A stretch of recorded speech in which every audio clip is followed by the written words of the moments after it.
വന്ദേഹം സച്ചിദാനന്ദം ഭവാതീതം ജഗദ്ഗുരും നിത്യം പൂർണ്ണം നിരാകാരം നിർഗുണം സ്വാത്മസംസ്ഥിതം.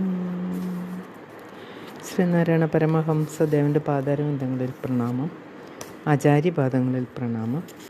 അഷ്ടോത്തര ശതനാമാവലിയിലെ 89 90 മന്ത്രങ്ങളാണ് നമ്മളിന്ന് വിശകലനത്തിനായിട്ട് എടുക്കുന്നത്. മന്ത്രം 89 മന്ത്രം 90 ശ്രദ്ധിക്കുക.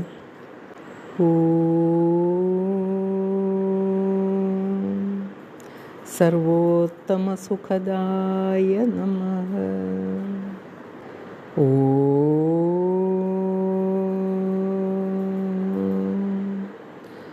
പ്രാണിഹിംസാ പരാങ്മുഖായ നമഃ. ഇതാണ് മന്ത്രങ്ങൾ രണ്ടും. മന്ത്രം 89 പറയുന്നത് ഓം സർവോത്തമ സുഖദായ നമഃ. സർവോത്തമ സുഖദായ നമഃ. സർവത്തിലും ഉത്തമമായ സുഖത്തെ നൽകിയ ഗുരുവിനായിക്കൊണ്ട് നമസ്കാരം എന്നാണ് മന്ത്രം 89 പറയുന്നത്. ശ്രീമദ് ചൈതന്യസ്വാമികൾ മഹാഗുരുവിനെ വിശേഷിപ്പിക്കുന്ന മന്ത്രം. അപ്പോൾ ഇവിടെ സുഖം, നമ്മളൊക്കെ സുഖം കാക്ഷിക്കുന്നവരാണ് അല്ലേ? നമ്മളൊക്കെ കാരണം ദുഃഖം ആരും ഇഷ്ടപ്പെടുന്നില്ല, എല്ലാവരും സുഖത്തെ ഇഷ്ടപ്പെടുന്നു. അപ്പോൾ ആ സുഖം കിട്ടുവാനുള്ള വഴി എന്താണ്, അതാണ് നമ്മൾ അന്വേഷിച്ചുകൊണ്ടേയിരിക്കുന്നത്. ഒരു തരത്തിലുമുള്ള ദുഃഖം നമ്മളാരും നമ്മളെ ഏശരുത് എന്നുള്ള കണക്കാക്കി ജീവിക്കുന്നവരാണ്. എന്ന് വെച്ച് ദുഃഖം വരാതിരിക്കുന്നുണ്ടോ? ഇല്ല. കാരണം ജീവിതം സുഖ ദുഃഖ സമ്മിശ്രമാണ്. അത് നമ്മൾ അറിഞ്ഞേ പറ്റൂ.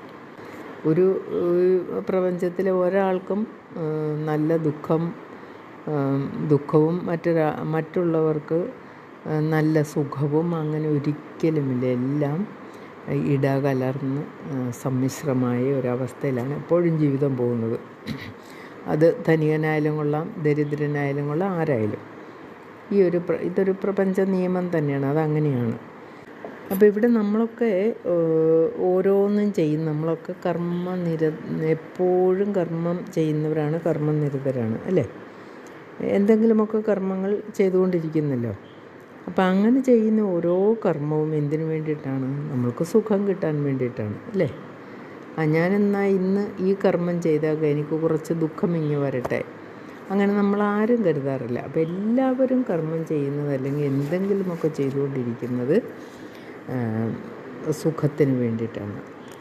അപ്പോൾ ആ സുഖത്തെ സർവോത്തമ സുഖദായ നമഃ എന്നാണ്. അപ്പോൾ സർവ്വതിലും ഉത്തമമായ സുഖം, നമ്മൾ അനുഭവിക്കുന്ന സുഖത്തിലും ഏറ്റവും ഉത്തമമായ സുഖം എന്താണെന്ന് കണ്ടറിഞ്ഞ മഹാഗുരു എന്നാണ്. അപ്പോൾ ഇവിടെ നമ്മൾക്കറിയാം, നമ്മൾ പലതും പഠിച്ചു വന്നപ്പോൾ കണ്ട് ഈ വിഷയസുഖങ്ങളൊന്നും ശാശ്വതമല്ല, അവയെല്ലാം നൈമിഷികമാണ് എന്ന് നമ്മൾ പലപ്പോഴും കണ്ടിട്ടുണ്ട്. പല കൃതികളിലും കണ്ട് അല്ലാതെയുമൊക്കെ നമ്മൾക്ക് പഠിക്കാനിട വന്നിട്ടുണ്ട്. അപ്പോൾ അങ്ങനെ കിട്ടുന്ന, കാരണം വിഷയസുഖങ്ങൾ എന്ന് പറയുമ്പോൾ നമ്മൾക്കറിയാം, നമ്മുടെ ഇന്ദ്രിയാദികൾ നമ്മൾക്ക് കൊണ്ടുത്തരുന്ന വിഷയങ്ങൾ, അവയുടെ ഗുണങ്ങളെ തേടി അവയ്ക്ക് കിട്ടുന്ന ആ ഗുണങ്ങൾ, അത് നമ്മൾക്ക് ആ ഗുണങ്ങൾ, ഇന്ദ്രിയാദികൾ നമ്മൾക്ക് കൊണ്ടുത്തരുന്ന ആ കാഴ്ചകൾ അല്ലെങ്കിൽ ദൃശ്യങ്ങൾ, അതെല്ലാം കണ്ട് ആനന്ദിക്കുന്നവരാണ് നമ്മൾ.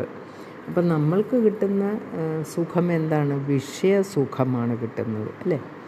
അപ്പോൾ ആ വിഷയസുഖം, ഇന്ദ്രിയങ്ങൾ നൽകുന്ന സുഖം ശാശ്വതമല്ല എന്ന സത്യം നമ്മൾ ഒരിക്കലും ഓർക്കാറുണ്ടെങ്കിലും പക്ഷേ അത് നമ്മൾ മറന്നു പോവുകയാണ്. പലപ്പോഴും നമ്മളത് മറന്നു പോവുകയാണ്. അപ്പം ഒരു പ്രത്യേക കാര്യം ഇന്ന് ചെയ്ത് അതിൽ നമ്മൾക്ക് വിജയം കിട്ടി എന്ന് പറയുമ്പോൾ നമ്മളത് ആ സമയത്തിന്, കുറച്ച് സമയത്തിന് അല്ലെങ്കിൽ ഏതാനും ദിവസങ്ങൾക്ക് ആ സുഖം നമ്മൾ ഓർത്തിരിക്കും. അത് കഴിയുമ്പോൾ പിന്നെ അത് കെട്ടടങ്ങി പോകും. അപ്പം എല്ലാ സുഖങ്ങളിലും ഉത്തമമായിട്ടുള്ളൊരു സുഖമുണ്ട്. അത് മനസ്സിലാക്കിയ ഗുരു, അത് നമ്മൾക്കൊക്കെ ഓതിത്തന്ന ഗുരു, അത് നമ്മൾക്ക് ദാനം ചെയ്ത ഗുരു. ആ സുഖം എന്താണ്? അതാണ് ആത്മാനന്ദം എന്ന് പറയുന്നത്. ആത്മാവിനെ അറിയുമ്പോൾ ഉള്ള ആനന്ദം, അല്ലെങ്കിൽ ബ്രഹ്മാനന്ദ സുഖം എന്നൊക്കെ പറയാം. അപ്പം ബ്രഹ്മത്തെ അറിയുമ്പോൾ കിട്ടുന്ന സുഖം, ആ ഒരു ആനന്ദം, അത് സത്യത്തിൽ സുഖമല്ലാതെ ആനന്ദമാണ്. ആ ആനന്ദം അത് അറിഞ്ഞ ഗുരു, ശ്രീനാരായണ ഗുരുദേവ തൃപ്പാദങ്ങൾ പരബ്രഹ്മമൂർത്തിയാണെന്ന് നമ്മൾക്കറിയാം. ശ്രീമദ് ശിവലിംഗദാസ സ്വാമികളും ഒക്കെ വിശേഷിപ്പിച്ചത് അങ്ങനെയാണ്. ആ പരബ്രഹ്മത്തെ അത് എന്താണ് എന്ന് മനസ്സിലാക്കിയ ഗുരു, അറിഞ്ഞ ഗുരു, പരബ്രഹ്മമായി തീർന്ന ഗുരു, ആ ഗുരു അനുഭവിക്കുന്നത് എന്താണ്? ഈ ആത്മാനന്ദമാണ്. അപ്പോൾ ആ ആത്മാനന്ദം മാത്രമേ ശാശ്വതമായിട്ടുള്ള ഒരു സുഖം നൽകുകയുള്ളൂ എന്ന് മനസ്സിലാക്കിയ ഗുരുവാണ്. അപ്പോൾ ആത്മാനന്ദം അനുഭവിക്കാൻ ആർക്കാണ് കഴിയുക? ഈ വിഷയ സുഖങ്ങൾക്ക് പുറകെ പോയി സുഖം കണ്ടെത്തുന്നവർക്ക് ആത്മാനന്ദം അനുഭവിക്കാൻ ഒരിക്കലും സാധിക്കില്ല. കാരണം വിഷയസുഖങ്ങൾ എപ്പോഴും അവരെ വലിച്ചിഴച്ച് കൊണ്ടുപോകുന്നുണ്ട്. അപ്പോൾ അവിടെ നിന്ന് നമ്മുടെ ഇന്ദ്രിയങ്ങളെ പിന്തിരിപ്പിക്കുമ്പോൾ മാത്രമാണ് നമ്മൾക്ക്, അതായത് ഗുരു ആദ്യം നമ്മൾ ആത്മോപദേശ ശതകം ശ്ലോകം 1 പറഞ്ഞു തരുന്ന അത്, കണ്ണുകൾ 5 ഉള്ളടക്കി നമ്മൾ ഉള്ളിലേക്ക് നോക്കി ആ കരുവിനെ കാണുമ്പോഴാണ് നമ്മൾക്ക് ആത്മാനന്ദം ലഭിക്കുന്നത്. അപ്പോൾ അതാണ് നമ്മൾ ശീലിക്കേണ്ടത്. അപ്പോൾ അങ്ങനെയുള്ള, അതായത് ആ മഹാഗുരുവിന് ആ ആനന്ദം എന്താണെന്ന് മനസ്സിലായതാണ്. അപ്പോൾ ഇവിടെ വിഷയസുഖങ്ങളൊക്കെ എത്ര അനുഭവിച്ചാലും വിഷയസുഖങ്ങൾ തീരുന്നുമില്ല. നമ്മൾക്ക് ഒന്ന് കഴിയുമ്പോൾ അടുത്തത് ഇങ്ങനെ കാമനകൾ വന്നുകൊണ്ടിരിക്കുകയാണ്.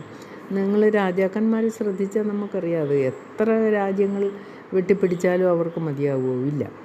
അപ്പം ഇതെല്ലാം വെട്ടിപ്പിടിച്ചിട്ടും അവസാനം എന്തെങ്കിലും പ്രയോജനമുണ്ടോ? അതുമില്ല. എല്ലാവരും മരിക്കുന്ന പോലെ തന്നെ അവരും മരിക്കുന്നു, അല്ലേ? എന്തെങ്കിലും കൊണ്ടുപോകാൻ പറ്റുന്നുണ്ടോ? അതുമില്ല. അപ്പം അങ്ങനെയുള്ള ആ സുഖങ്ങളുടെ പുറകെ പോകാതെ നമ്മൾക്ക് കിട്ടുന്ന സുഖം, ആത്മാവിൽ നിന്ന് കിട്ടുന്ന സുഖം, ആത്മാവിനെ അറിഞ്ഞു കഴിയുമ്പോൾ കിട്ടുന്ന സുഖം, അതാണ് പരമമായ ആനന്ദം എന്നുള്ള വസ്തു തിരിച്ചറിഞ്ഞ് ആ ആനന്ദം എപ്പോഴും അനുഭവിച്ചു കൊണ്ടിരുന്ന മഹാഗുരുവാണ് ശ്രീനാരായണ ഗുരുദേവ തൃപ്പാദങ്ങൾ. ആ തൃപ്പാദങ്ങൾ ഇത് അനുഭവിച്ചു എന്ന് മാത്രമല്ല, അത് നമ്മൾക്ക് കൂടി ഓതിത്തരുന്നു. അതായത് ഗുരുവിൻ്റെ ഓരോ കൃതികളിൽ കൂടിയും ആ ആനന്ദം നമ്മൾ കൂടി മനസ്സിലാക്കണമെന്ന് എപ്പോഴും ഗുരു നമ്മൾക്ക് പറഞ്ഞു തരികയാണ് ചെയ്യുന്നത്. അപ്പം അങ്ങനെയുള്ള ഗുരുവിന് ആയിക്കൊണ്ട് നമസ്കാരം എന്നാണ് ചൈതന്യ സ്വാമികൾ ഇവിടെ പറഞ്ഞു തരുന്നത്. അപ്പോൾ ഈ ആത്മാനന്ദം അനുഭവിക്കുന്നതിന് വേണ്ടിയിട്ട് നമ്മൾ ഇതിനു മുമ്പുള്ള പല മന്ത്രങ്ങളിലുമൊക്കെ കണ്ട് നമ്മൾ കുറേ അനുഷ്ഠാനങ്ങളും മറ്റു കാര്യങ്ങളും ഒക്കെ ശീലിച്ചേ പറ്റുകയുള്ളൂ. അല്ലെ വെറുതെ ആത്മാനന്ദം അനുഭവിക്കാനൊന്നും പറ്റില്ല. ഇപ്പോൾ കണ്ണുകൾ 5 ഉള്ളടക്കണമെന്ന് പറഞ്ഞാൽ അത് എളുപ്പമുള്ള കാര്യമാണോ? അല്ല. ഗുരു അത് ചെയ്തു. ഗുരു അതുകൊണ്ട് നമുക്കും അത് ഊതിത്തരുന്നു. അപ്പം നമ്മൾ ശ്രമിക്കാതെയോ കഷ്ടപ്പെടാതെയോ അനുഷ്ഠാനങ്ങളൊക്കെ നോക്കാതെയോ ഇതൊന്നും നമ്മൾക്ക് ലഭ്യമല്ല. നമ്മൾ കഷ്ടപ്പെട്ടാൽ ഒരു പക്ഷേ ലഭിച്ചേക്കും എന്നേ ഉള്ളൂ. അപ്പം അങ്ങനെ എല്ലാ സർവ്വതിലും ഉത്തമമായ സുഖം ഏതെന്ന് മനസ്സിലാക്കിയ മഹാഗുരു, ആ മഹാഗുരുവിൻ്റെ പാതാരവിന്ദങ്ങളിൽ നമസ്കാരം എന്നാണ് പറഞ്ഞു തരുന്നത്.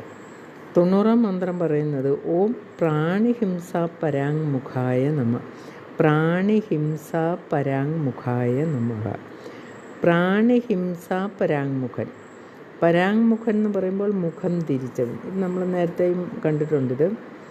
അപ്പം പ്രാണിഹിംസ പരാങ്മുഖൻ, പ്രാണിഹിംസയുടെ നേരെ മുഖം തിരിച്ചവൻ, അങ്ങനെയുള്ള ഗുരുവിനായിക്കൊണ്ട് നമസ്കാരം എന്നാണ്. നമ്മൾക്കറിയാം മഹാഗുരുവിൻ്റെ അഹിംസയെ പറ്റി നമ്മൾക്കറിയാം, അല്ലേ? മഹാഗുരു നമ്മൾക്ക് പറഞ്ഞു തന്നിരിക്കുന്ന എവിടെയാണത്?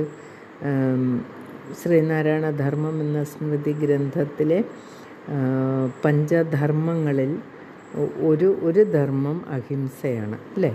അപ്പോൾ ഹിംസ എന്ന് പറയുന്നത് ഗുരു ഒരിക്കലും പ്രോത്സാഹിപ്പിച്ചിരുന്നില്ല. ഒരിക്കലും അത് ചെയ്യരുത് എന്ന് നമ്മളോട് എപ്പോഴും ഓതിത്തന്ന്, പല രീതിയിലും കൃതികളിലും അല്ലാതെയും ഒക്കെ നമ്മൾക്ക് ഓതിത്തന്നത് മഹാഗുരുവാണ്. അപ്പം ഗുരുവിന് മനസ്സിലായി, അല്ലെങ്കിൽ അതായത് മറ്റ് ജീവികളുടെ, നമ്മൾ ഹിംസിക്കുന്ന മറ്റുള്ളതിനെയാണല്ലോ അല്ലേ, അതും ജീവനുള്ളതിനെയാണല്ലോ ഹിംസിക്കുന്നത്. അപ്പം മറ്റ് ജീവികളുടെ ആ ജീവൻ്റെ, അവയ്ക്കും ഒരാത്മാവുണ്ട് അല്ലേ, അവനിവനെന്നറിയുന്നതൊക്കെ ഓർത്താൽ അവനിൽ ആദിമമായൊരാത്മരൂപം, എല്ലാത്തിലും വർത്തിക്കുന്ന ഒരേ ആത്മരൂപമാണെന്നുള്ള അദ്വൈതം മനസ്സിലാക്കിയ ഗുരു. അപ്പോൾ അവയെ ഒരു തരത്തിൽ ഉപദ്രവിക്കരുത്, ഹിംസിക്കരുത് എന്ന് മനസ്സിലാക്കിയിട്ട് അത് നമ്മളോട് പറഞ്ഞു തരികയാണ് ഗുരു. അപ്പം ഗുരു നമ്മളോട് പറഞ്ഞിട്ടുണ്ട്, ഒരു പീഡ എറുമ്പിനും വരുത്തരുത് അല്ലേ എന്നുള്ള, അത് അനുകമ്പ ദശകത്തിൽ എഴുതി തന്നിട്ടുണ്ട്. പഞ്ചധർമ്മങ്ങളിലൊന്ന് അഹിംസയായിരുന്നു എന്ന് ഞാൻ പറഞ്ഞു. പിന്നെ ജീവകാരുണ്യ പഞ്ചകത്തിൽ ചോദിക്കുന്നുണ്ട്, കൊല്ലുന്നതും എങ്ങനെ ജീവികളെ തെല്ലും കൃപയേറ്റ് ഭുജിക്കുകയതും എന്ന് ചോദിക്കുന്നുണ്ട്. അതുപോലെ ജന്തു ബലികൾ അല്ലേ, 19-ാം നൂറ്റാണ്ടിൽ നടന്നു പോന്നിരുന്ന ഒരുപാട് അനാചാരങ്ങളുണ്ടായിരുന്നു. അതിലൊന്നാണ് ദുർദേവതകളെ ആരാധിക്കുക എന്നുള്ളത്. ആ ദുർദേവതകളെ ആരാധിച്ച് അവരെ പ്രീതിപ്പെടുത്തുന്നതിന് വേണ്ടി ജന്തുബലി ചെയ്തിരുന്ന ഒരു സമയമുണ്ടായിരുന്നു. അപ്പം അതും പാപമാണ് എന്ന് മനസ്സിലാക്കി ഗുരു അത് അവയെ ജന്തുബലിയെ എപ്പോഴും അത് പല അവസരങ്ങളിലായിട്ട് അത് പാപമാണ്, ജന്തുബലി ഒരിക്കലും ചെയ്യരുതെന്ന് പറഞ്ഞ് ഗുരു അത് നിർത്തലാക്കിയ സംഭവങ്ങളൊക്കെ ഗുരുവിൻ്റെ ജീവചരിത്രത്തിൽ കൂടി കടന്നു പോകുമ്പോൾ നമുക്ക് കാണാൻ സാധിക്കുന്നുണ്ട്. അപ്പം ഒരു പീഡ എറുമ്പിനും വരുത്തരുതെന്ന് പറയുമ്പോൾ ഒരു ഏറ്റവും ചെറിയ ജീവിയായ എറുമ്പിനെ പോലും കൂടെ എത്ര കാരുണ്യത്തോടെയാണ് ഗുരു കാണുന്നത് എന്ന് നമ്മൾ മനസ്സിലാക്കണം. അപ്പം എന്തുകൊണ്ടാണ് ഗുരുവിനത് ആകിയത്? ഗുരുവിൻ്റെ ദർശനം അദ്വൈത ദർശനം. ഒപ്പം ഇവിടെ ഈശ്വര സൃഷ്ടികളാണിതെല്ലാം അല്ലേ, നമ്മളും ഈശ്വരൻ്റെ സൃഷ്ടികളാണ്. നമ്മളുമായി എറുമ്പും അങ്ങനെ ഓരോ കുഞ്ഞു അതിൽ എറുമ്പിലുമൊക്കെ ചെറിയ ജീവികൾ എത്ര, എല്ലാം ഈശ്വര സൃഷ്ടികളാണ്. അപ്പോൾ ഈശ്വരൻ സൃഷ്ടിച്ച് പ്രപഞ്ചത്തിലേക്ക് വിട്ടിരിക്കുന്ന ഈ എല്ലാ ജീവികൾക്കും ഇവിടെ ജീവിക്കുവാനുള്ള അവകാശം ഒരുപോലെയാണ്. നമ്മളിവിടെ എങ്ങനെയാണോ സ്വതന്ത്രമായിട്ട് ജീവിക്കാൻ ആഗ്രഹിക്കുന്നത്, അതുപോലെ തന്നെയാണ് മറ്റ് ജീവികൾക്കും ഇവിടെ ജീവിക്കാനുള്ള അവകാശമുള്ളത്.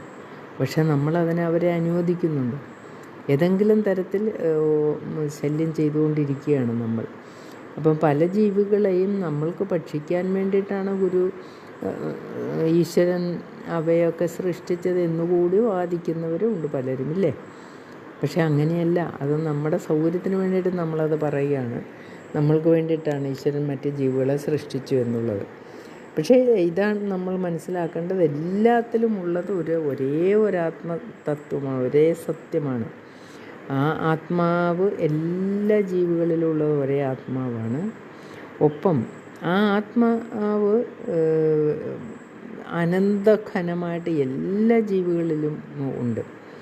അതിന് അല്പം പോലും കൂട്ടാനോ കുറയ്ക്കാനോ ഒന്നിനും നമുക്ക് സാധിക്കില്ല എന്നൊക്കെ നമ്മൾ കണ്ടതാണ്. അപ്പോൾ അങ്ങനെയുള്ള ജീവികളെ നമ്മൾ എന്തിന് ഹിംസിക്കണം? എന്തിനാണ് അവയെ ഉപദ്രവിക്കുന്നത്? ആ ഒരു ചിന്ത നമുക്ക് എപ്പോഴും ഉണ്ടാകണം. അപ്പോൾ ഇങ്ങനെ അവരെ നമ്മൾ ഉപദ്രവിച്ച് അവരെ നമ്മൾ കൊല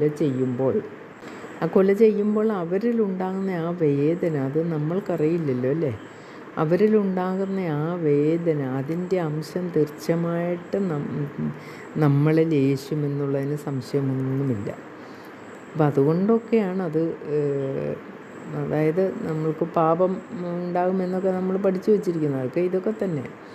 അപ്പോൾ ആ വേദന, മരിക്കാൻ പോകുന്നൊരു ജീവിയുടെ വേദന എന്തായിരിക്കും നമ്മൾക്ക് ഊഹിക്കാൻ പോലും വയ്യ അല്ലേ. അങ്ങനെ ഒരു സ്റ്റേജ് നമുക്കൊക്കെ വരുമ്പോഴേ നമ്മൾക്കൊക്കെ അറിയാൻ സാധിക്കുള്ളൂ.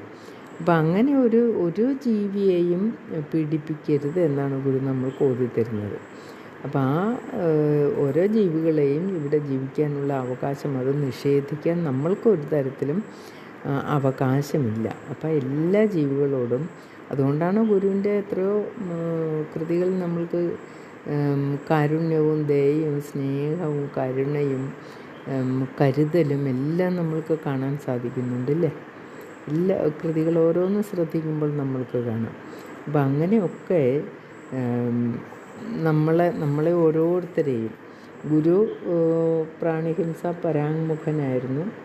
അങ്ങനെയുള്ള ഗുരു നമ്മളോരോരുത്തരെയും അതിൽ നിന്ന് പിന്തിരിപ്പിക്കുന്നതിന് വേണ്ടിയിട്ട് നമ്മൾക്ക് വേണ്ട ഉപദേശങ്ങൾ, വിലമതിക്കാൻ പറ്റാത്തത്ര മൂല്യമുള്ള ഉപദേശങ്ങൾ നമ്മൾക്ക് തന്നിരിക്കുന്നത് ശ്രീനാരായണ ഗുരുദേവ തൃപ്പാദങ്ങളാണ്, മറ്റാരുമല്ല. ആ തൃപ്പാദങ്ങൾ ഈ ഹിംസയ്ക്ക് എതിരായിരുന്നു. അതായത് മറ്റ് പ്രാണികളെ ഹിംസിക്കുന്നത് പരാങ്മുഖനായിട്ട് മുഖം തിരിച്ചിരുന്നത് എന്ന് പറഞ്ഞാൽ അതിനോട് താല്പര്യമില്ലാതെ അത് തെറ്റാണ് എന്ന് മനസ്സിലാക്കിയ ഗുരു അതിൽ നിന്ന് അകന്ന് നിൽക്കുകയായിരുന്നു എപ്പോഴും. അപ്പം അങ്ങനെയുള്ള ആ മഹാഗുരു നമ്മളെ കൂടി അതിൽ നിന്ന് പിന്തിരിപ്പിക്കുന്നതിന് വേണ്ടിയിട്ടുള്ള ഗുരുമൊഴികൾ നമ്മൾക്ക് പറഞ്ഞു തന്ന മഹാഗുരുവാണ്. ആ മഹാഗുരുവിൻ്റെ പാദാരവിന്ദങ്ങളിൽ നമസ്കാരം അർപ്പിക്കുന്നതിന് വേണ്ടിയിട്ടാണ് ശ്രീമദ് ചൈതന്യ സ്വാമികൾ നമ്മൾക്ക് ഓതിത്തരുന്നത്. ആ മഹാഗുരുവിൻ്റെ പാദാരവിന്ദങ്ങളിൽ എളിയ വാക്കുകൾ സമർപ്പിച്ചുകൊണ്ട് എല്ലാവർക്കും നമസ്തേ.